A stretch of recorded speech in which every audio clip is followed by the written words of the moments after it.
Bueno, antes que todo, muy buenas tardes. Hola, buenas tardes. Mire, de parte de Revista Fil, estamos aquí, que deseamos conversar con usted. Si puede darnos una pequeña presentación, quién es usted, qué más o menos qué hace aquí. Sí, con mucho gusto. Mira, mi nombre es Margarita Peña, soy abogado laboralista y vine a la región, a Mejillones, Antofagasta, a solidarizar con el sindicato número 2 de Trabajadores Portuarios Unidos. Ellos están atravesando por un conflicto y a principios de este año, en marzo específicamente, protagonizaron un movimiento muy importante que dio origen al paro nacional portuario. Desde esa fecha ellos siempre estuvieron presentes en la lucha por obtener verdad y castigo ante el asesinato del compañero Juan Pablo Jiménez Garrido. Entonces, en realidad, con los portuarios y con muchos trabajadores de Chile nos unen lazos muy profundos. En relación con lo que acaba de decir, que me llama bastante la atención, a nosotros los medios nos hicieron entender que el conflicto con los portuarios más o menos se había arreglado, que no habían mayores problemas, pero esto en realidad continúa, ¿cierto? Fuera del circo mediático esto continúa, si no se puede referir un poquito a eso. Mira, el conflicto portuario continúa, ellos están enfrentando hoy día un conflicto con algunas autoridades locales de Antofagasta y que corre por dos rieles distintos. Uno es que ellos plantearon la unidad sindical desde la base, la concretaron afiliando en un mismo sindicato a trabajadores portuarios permanentes y a trabajadores portuarios eventuales. Esto fue reconocido por la Inspección del Trabajo y sin embargo después la Inspectora Provincial del Trabajo se desdice y dictan una resolución que niega la primera. Entonces ahí se ha generado un conflicto que ya está escalando a nivel nacional, porque se ha denunciado la situación a la Dirección Nacional del Trabajo. Entonces ese es un aspecto del problema y ese aspecto del problema está relacionado con otro aspecto, porque el sindicato inició ahora con fecha 5 de noviembre, inició un proceso de negociación colectiva. Y de acuerdo a nuestra ley, el proceso de negociación colectiva tiene una participación activa la Inspección del Trabajo. Entonces nos plantea un problema real en el sentido de que las autoridades que tienen que resolver una serie de incidentes son, en el marco de la negociación, esas personas trabajan en la Inspección del Trabajo y son aquellas que están cuestionadas por nosotros. Hay un problema grave de imparcialidad, me parece a mí, en ese aspecto. Sí, es bastante serio y la verdad es que uno nunca termina de sorprenderse, pero yo que me desempeño fundamentalmente en Santiago, estoy muy sorprendida de lo que he visto que ocurre con las autoridades acá en Antofagasta. Es sorprendente. Es quizás la falta de regulación, la lejanía un poco del centro neurálgico que es Santiago. ¿Cree usted que le da un poco más de chip libre a estas personas? Mira, la verdad es que eso yo estaría en condiciones de responderle una vez que concluya la investigación que nosotros hemos solicitado que se realice. En este momento no me explico por qué ocurren algunas cosas, pero sí cuando termine la investigación podríamos nosotros responder esa pregunta. Claro. Usted había hecho mención recién al caso de Juan Pablo Jiménez, él era el presidente del sindicato número 1 de AZ, una compañía en Santiago. ¿Qué nos puede usted decir al respecto? Mira, bueno, en primer lugar decir que Juan Pablo Jiménez era el presidente del sindicato 1 de una, vamos a poner entre comillas, empresa que se llama Ingeniería Eléctrica Z, pero a la vez era también presidente de la Federación de Trabajadores Subcontratistas del Área Eléctrica. Lo que pasa es lo siguiente, que AZ es una empresa subcontratista de Chilectra. Hay muchas empresas subcontratistas de Chilectra y un poco esa realidad se repite en otras áreas de la economía porque las grandes empresas han optado cuando necesitan trabajadores ya no los contratan, los subcontratan. Entonces recurren a verdaderos testaferros, a verdaderos palos blancos que se hacen llamar empresas subcontratistas y que son los que en el fondo proveen de trabajadores a la gran empresa. Y ocurre de una manera tal que los trabajadores pasan a ser divididos desde la base porque se sienten pertenecientes a esta empresa pequeña que se llama AZ, a esta otra empresa pequeña que se llama CAM, a esta otra empresa pequeña que se llama CGE, etcétera, todos subcontratistas de una sola gran empresa. Entonces, ¿qué ocurre?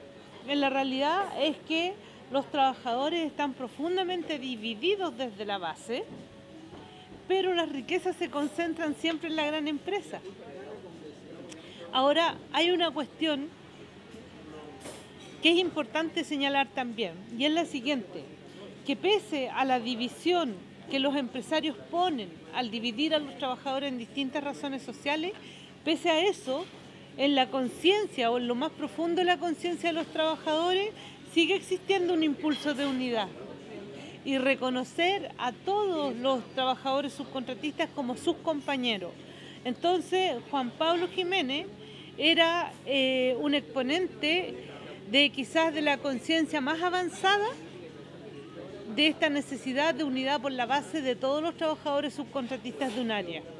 Juan Pablo Jiménez, él en su calidad de presidente del sindicato, hacía las denuncias sobre estas situaciones tan abyectas que ocurren al interior de grandes compañías, de las compañías subcontratistas, que muchas veces, claro, no son verdaderas compañías en sí, pero le sirve a la empresa mayor para tener mano de obra mucho más barata.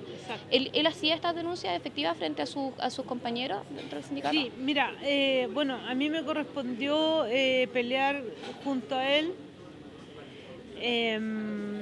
Afortunadamente, digo yo, la verdad es que cuando supimos de su muerte, los que habíamos sido sus compañeros de lucha estábamos muy emocionados y por lo menos agradecíamos a la vida el hecho de haberlo conocido.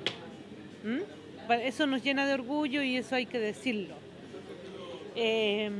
Juan Pablo encabezó toda una lucha en contra de la subcontratación y específicamente de la subcontratación como generadora de condiciones altamente riesgosas para sus compañeros, porque ellos trabajan con líneas energizadas.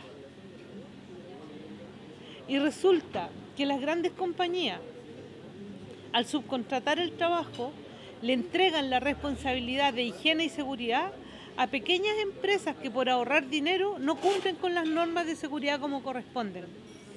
Y ese incumplimiento de las normas de seguridad puede significar una línea que te separa de la vida y de la muerte. Eso no es, o sea, no me sorprende, no es baladí que se unan los subcontratistas en relación con esto, porque es lo mismo que ocurre con nuestros portuarios. O sea, la situación se replica, no es una situación aislada de lugares de Santiago, compañía. Acá los mismos portuarios también, condiciones de higiene inexistentes, condiciones, digamos, de seguridad también inexistentes, por lo mismo, son sistemas que no otorgan, digamos, el apoyo al trabajador en esos aspectos. ¿Cree usted que la posición beligerante de Juan Pablo Jiménez puede haber tenido relación directa en su deceso? Mira, para responderte esta pregunta, yo creo que hay que distinguir muy claramente, distinguir entre mis convicciones personales íntimas, es la idea que uno se forma ante una situación, y lo que objetivamente se pueda demostrar. A mí me avisaron que Juan Pablo estaba muerto el día 21 de febrero como a las 19 horas. Recibí un llamado telefónico del papá de Juan Pablo. Y él me dice que Juan Pablo, me dijo textualmente, hija, me dijo, Juan Pablo está muerto. Y yo le dije, me enojé mucho, le dije, ¿sabe, don Juan Carlos?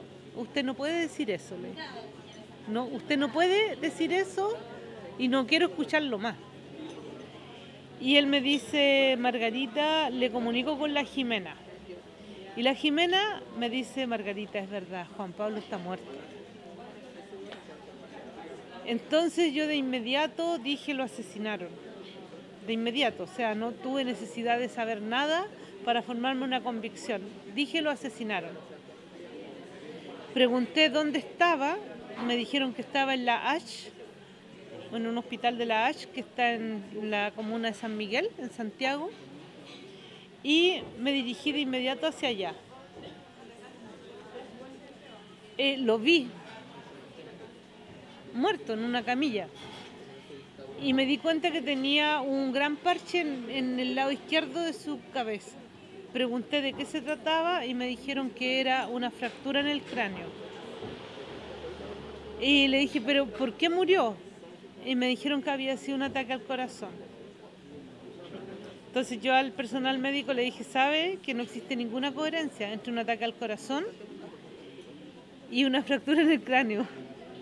O sea... ¿O hay desde un principio una suerte de ánimo de ocultamiento de la verdadera situación en la que ocurre digamos, el fallecimiento de Juan Pablo, ¿no? Yo no sé si existe un ánimo de ocultación. Eso es algo que se va a poder establecer en un futuro próximo.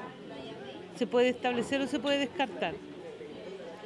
Pero sí sé que cuando Juan Pablo cae muerto en la empresa, la gerencia de la empresa dijo que había sido un ataque al corazón.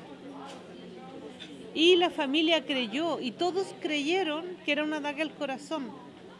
Hasta el otro día, el día 22 de febrero, en el servicio médico legal ingresó la mamá de Juan Pablo, Nancy, y la esposa, Jimena, ingresan a vestirlo. Y en ese momento a ella les entregan el certificado de defunción que dice causa de muerte, traumatismo encefalocraniano por bala, sin salida de proyectil. Entonces, Juan Pablo muere el 21 y el 22 recién se sabe oficialmente que hay una bala en su cabeza.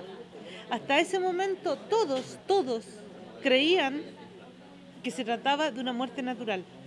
Entonces, si tú me hablas de convicciones íntimas, mi primera convicción íntima es que a Juan Pablo lo asesinaron. Y en ese contexto pedí de inmediato declarar ante la PDI. Y lo hice, declaré. ¿En qué momento se instauró esta tesis de la bala loca, la famosa bala loca?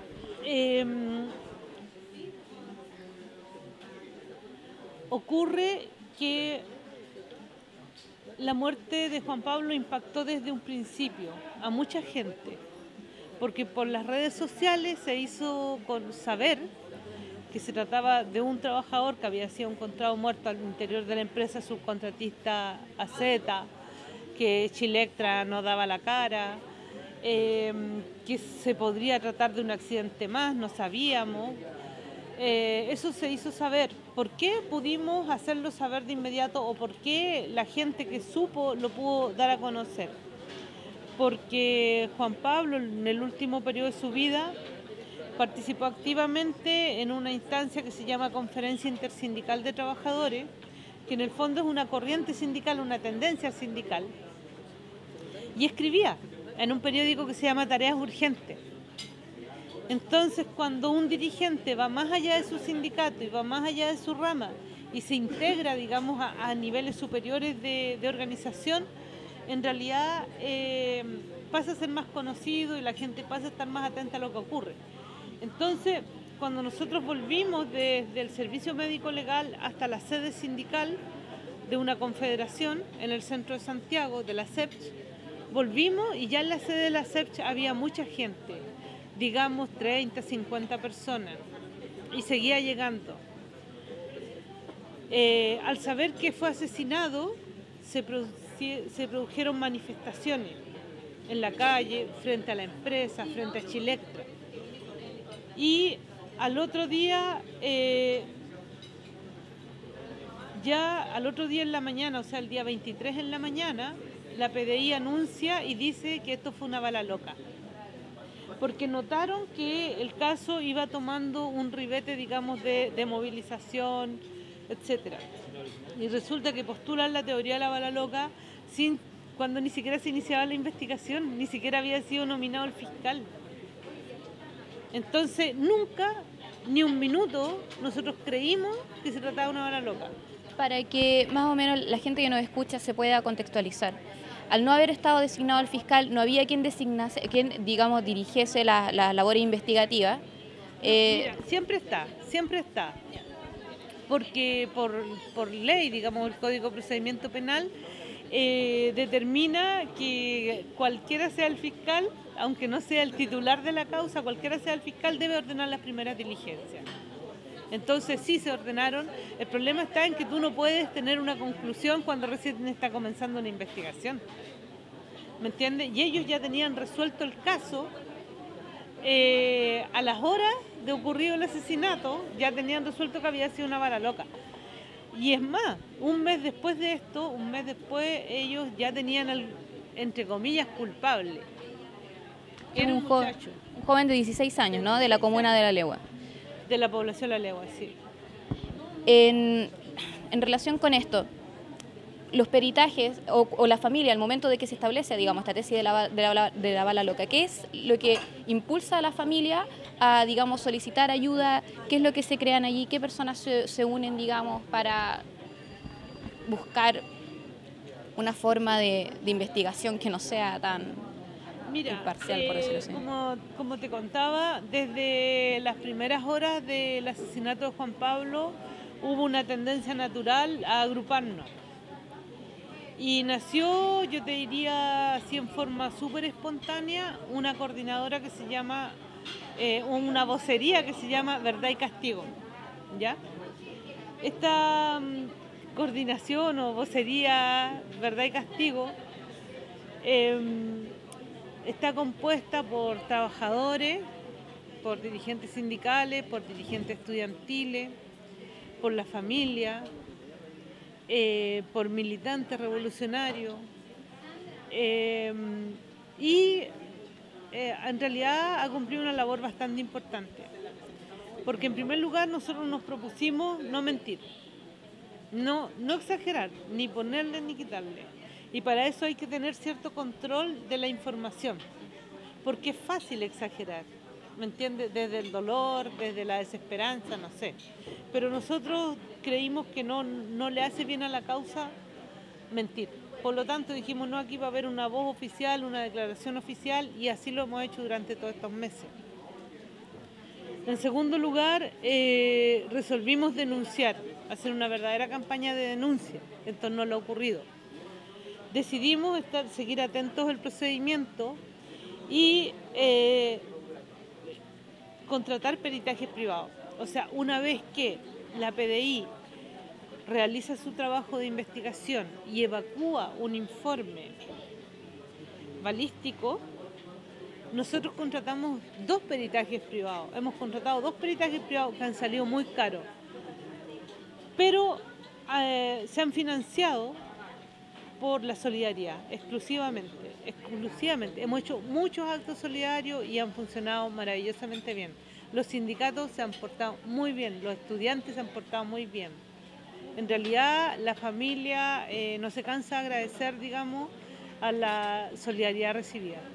Los peritos privados, entre comillas, que fueron contratados para investigar el caso por cuenta de la familia, ¿de dónde provienen ellos, su área de experiencia? Fue difícil encontrar peritos, ¿eh? Fue súper difícil. Inclusive pensamos en buscar peritos en Argentina. Yo fui, bueno, pero no resultó eso. Y tuvimos que contratar peritos chilenos y estamos muy contentos con los peritos que encontramos. Son peritos balísticos, en que en primer lugar realizaron el análisis de la pericia de la PDI. Y en el resultado de esa diligencia se destruye la teoría de la bala loca. O sea, es materialmente imposible, físicamente imposible que una bala disparada desde el sector en que sostiene la PDI haya recorrido 1 kilómetro con 35 metros. Salió desde la derecha en relación a la posición que estaba Juan Pablo y sin embargo la bala le ingresa por la izquierda, por la sien izquierda. O sea, ¿de qué estamos hablando? De hecho, tengo entendido, corríjame si me equivoco, que los peritajes que digamos, llevaron a cabo los peritos contratados por la familia, utilizaron los mismos datos base que ya habían sido, digamos, entregados por la PDI en un momento en cuanto al lugar desde el cual se disparó, etcétera. Y aún así dieron con resultados diametralmente distintos. Completamente diferentes, porque lo que pasa es que la PDI y nuestros peritos utilizaron el mismo método. Cuando tú utilizas el mismo método y lo haces bien, se supone que llegas a la misma conclusión. Si no llega a lo mismo, alguno de los dos está fallando. Entonces hay que analizar, fíjate que va a llegar el momento en que todos los interesados puedan ver la calidad de los dos informes. De momento nos interesa que la Fiscalía vea la calidad de los dos informes y que posteriormente el Tribunal de Garantía vea la calidad de los dos informes y que concluyan. Nosotros ya tenemos el respaldo de dos informes, de dos pericias, que nos indican que la bala loca no puede haber matado a Juan Pablo. O sea, podría haber existido una balacera, sí, de acuerdo, pero ¿qué conexión existe entre esa balacera y la muerte de Juan Pablo? No existe. Bueno, y el segundo peritaje que encargamos busca determinar la posición del tirador. Y el resultado es que en realidad la persona que dispara estaba dentro de la empresa, no estaba fuera de la empresa. Entonces ahí nosotros ya nos acercamos a una convicción en el sentido de que esto no fue una desgracia.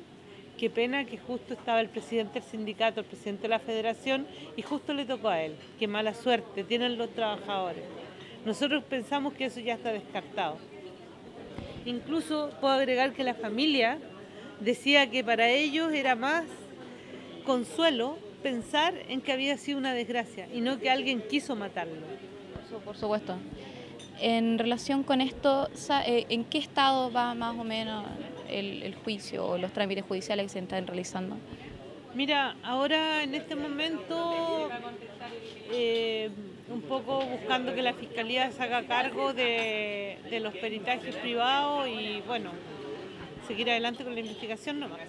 Se está buscando, por ejemplo, también liberar de culpa al joven al cual han sindicado como el autor. Nosotros, eso es tarea de la defensa de él. Nosotros hemos postulado y hemos dicho públicamente que queremos y pensamos que procede su libertad inmediata.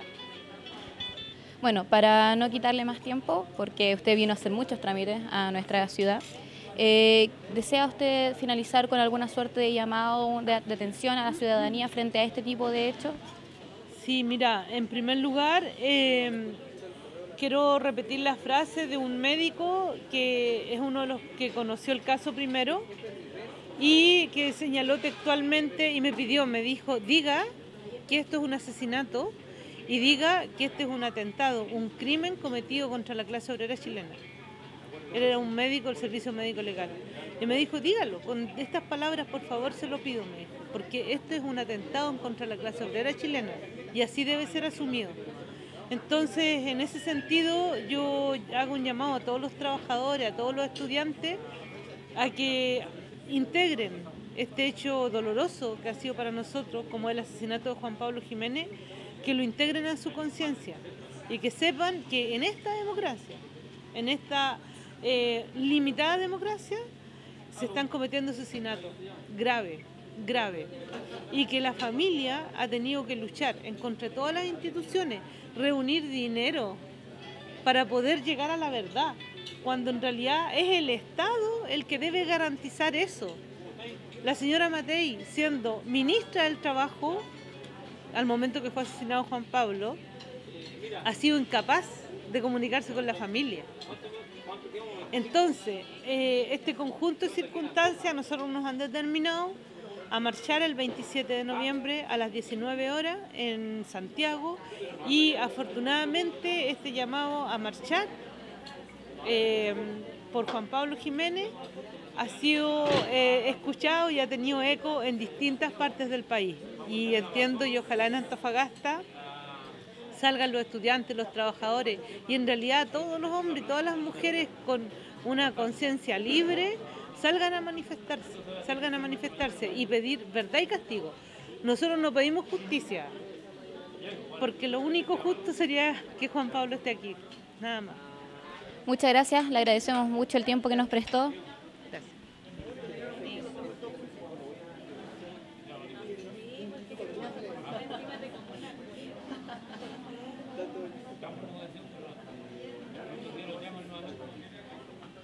Es que me cuesta hablar del tema.